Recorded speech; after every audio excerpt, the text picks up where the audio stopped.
one of the ways that we do that, so I want to say it doesn't make the wrong right, but it makes the wronger, the person that has done something to you, the event, the transaction, it takes in some ways that power away when we can unleash our rage in journal form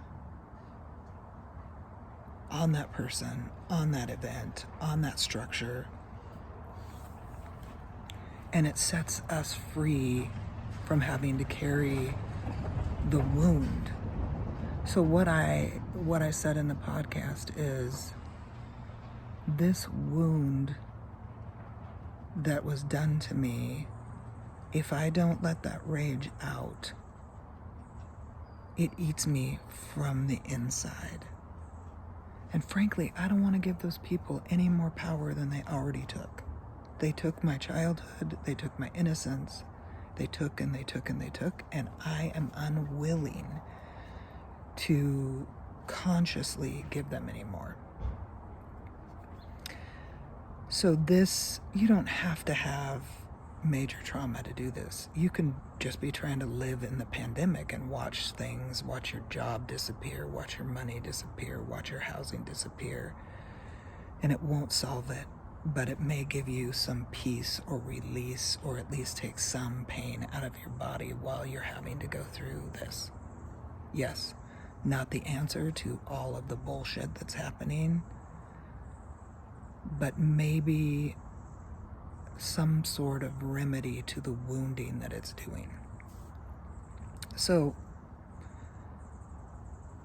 once you do the journaling, another key point is I don't go back and read them. I don't know if it's necessary to read them. It's up to you. I'm planning on, when I fill up this journal that I have, which is funny.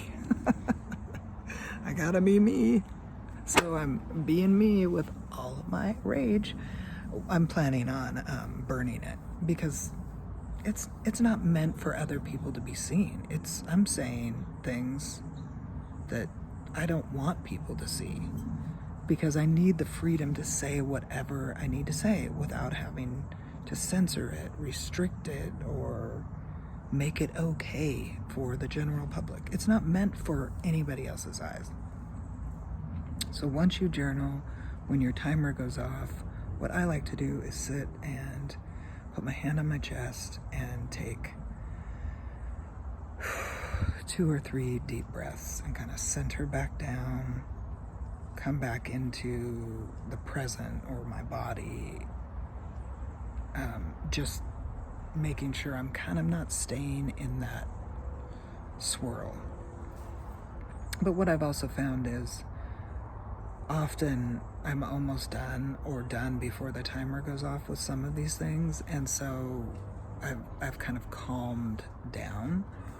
But then reward yourself. Reward healthy behavior. When we reward healthy behavior, we teach ourselves, or honor healthy behavior, we teach ourselves that we can do it again and again and again. I mean, for me, just full disclosure, being pain-free is frankly reward enough, but also reward it. And so what I do, because we're in a pandemic and we're supposed to limit our movement, is I've been reading this book called Overstory afterwards. It's about trees, it's about nature, and it feeds me, and I love it. And so if I have the time, I take 30 minutes. If I don't have the time, I at least try to read, a couple pages, 5 pages, and just reward. So whatever that is for you that you have access to quickly, that kind of honors the work, do it right after, and don't not do it, because you need those treats or reminders that hard work can be done and there's something on the other side.